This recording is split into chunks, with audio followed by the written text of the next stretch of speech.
The Mets signed Frankie Montas to a 2-year, $34 million deal, and the overall numbers were pretty rough, but he did improve when he was traded to the Brewers, and, he gets a big park upgrade here coming over to Citi Field, and the Mets did a great job getting Sean Manaea. How much did they have to do with that? But, Sean Manaea and Luis Severino, they both got back on track this past season. So, Scott, any interest in Frankie Montas as a late-round sleeper with the Mets? I mean, starting pitcher is so deep that in most leagues, I don't think he's going to cross my radar. But I'm not totally out on Frankie Montas. I was surprised at the amount of money the Mets gave him. They had good success with a couple veteran reclamation projects last year, Luis Severino and Sean Manaea, and identified Montas as somebody who could make an impact on their pitching staff that needs a lot of help, by the way.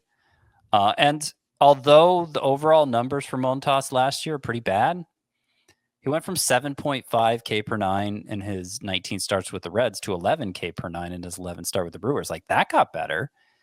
I think it's easy to write him off because he was coming back from labral repair in his pitching shoulder, and that's a procedure that can have an unpredictable path, and so okay, maybe he's just lost it, but I don't think so, because the velocity was fine across the board for Frankie Montas. I think we saw it before he had the shoulder surgery. Inconsistency related to his splitter. It's kind of a finicky pitch, and when it's on, Montas can dominate, miss a lot of bats. When it's off, doesn't go as well. So I have him outside my top 100 at starting pitcher, but I think he's somebody, even if he doesn't get drafted in your league, we'll be keeping an eye on him at the start of the year. The thing I want to keep an eye on in spring training, and hopefully the Mets do pitch and play in Florida, so we should get StatCast data for him, is the arm slot and the arm angle. Because I think if the Mets are going to work some of that Sean Manaea magic that they did last year, I don't know how much credit they deserve specifically, but they seem to be a pretty smart organization with pitch development. They need to do an anti-Sean Manaea. Sean Manaea famously lowered his arm slot. It made his whole arsenal play up. Manaea, you look at his Baseball Savant has a little arm angle thing now. You mean Montas? Montas, yes. Yeah. His release point was much higher in 2021 when he was really, really good. And that's a big thing. You mentioned it with AJ Puck, raised his arm slot to try to make his splitter work better. Montas, I think, probably needs that arm slot to get back to where it was. It was a little higher in 2023 or 2024 than the limited time we saw him in 2023, but still lower than it was at his best. If there is a path for him to be, a viable fantasy pitcher, it's probably through raising the arm slot, making the splitter play up, and I'm sure the Mets have plans for that. The Cubs signed Matthew Boyd to a 2-year, $29 million deal, and Boyd returned from Tommy John last season, and he made 8 starts with the Guardians, where he pitched very well. He followed that up with a strong postseason. He's an extreme fly ball pitcher who I think should enjoy Wrigley Field, their 21st in home run park factor over the last 3 years. Chris, I see some intriguing skills here, but we haven't seen a big workload from Matthew Boyd since 2019.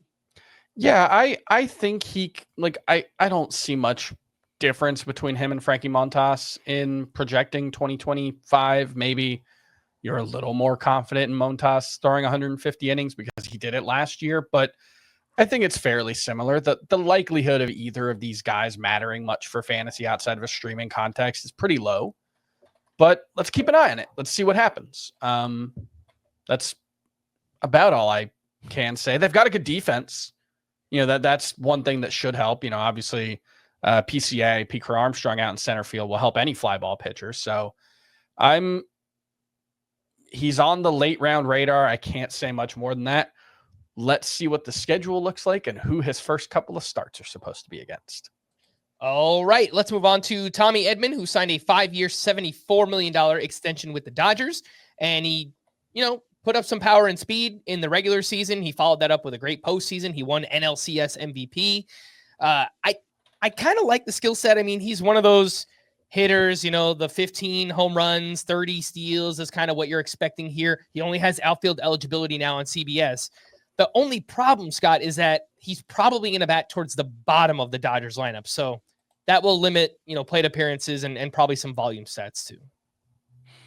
Yeah, it will. But I imagine he's going to play a lot. The Dodgers really need him defensively, and I think that's why they committed to him in this way.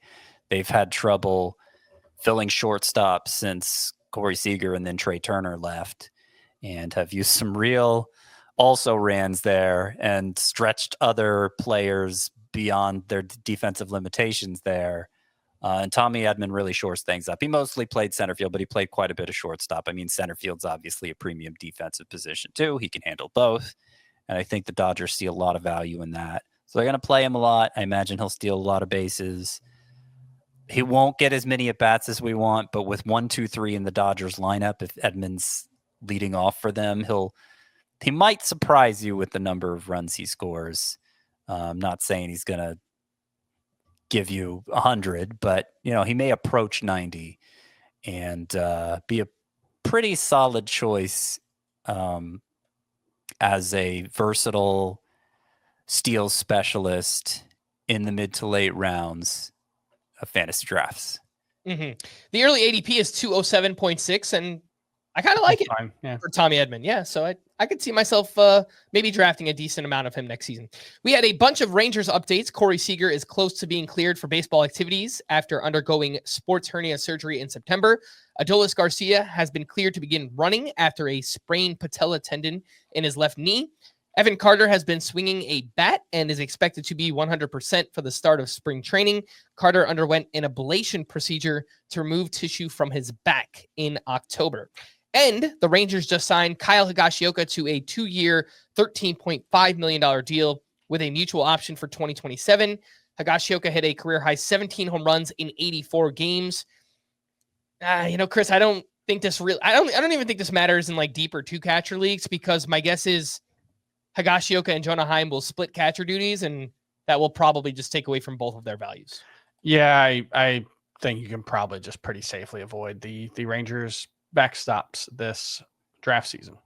Well, what about Ty France? What if he plays catcher somewhere? Because apparently he's open to doing it, something he has never done in the majors or minors, but apparently did get some reps in at the Padres alternate site back in 2020. So, yeah, I think that would be on an emergency basis. I don't think any team is trying to convert a 30-something into a full-time catcher at the highest level of baseball. Kudos to whoever Ty France's agent is for getting that reported by some national baseball reporter. That's my take on that. Scott, when you said emergency, I thought you said, well, that's going to be an emergency podcast. Yeah, Ty France to catcher. There you go. It'd be nice. It'd be nice. I don't have a lot of faith in Ty France as a hitter anymore, but if he was eligible at catcher, he'd be interesting at least. I was trying to think, what is the organization that would try something like this? And the Rockies came to mind for some reason. So, gosh, their pitchers don't have enough problems. They already re-signed freaking Jacob Stallings, so the Rockies are set at catcher, baby.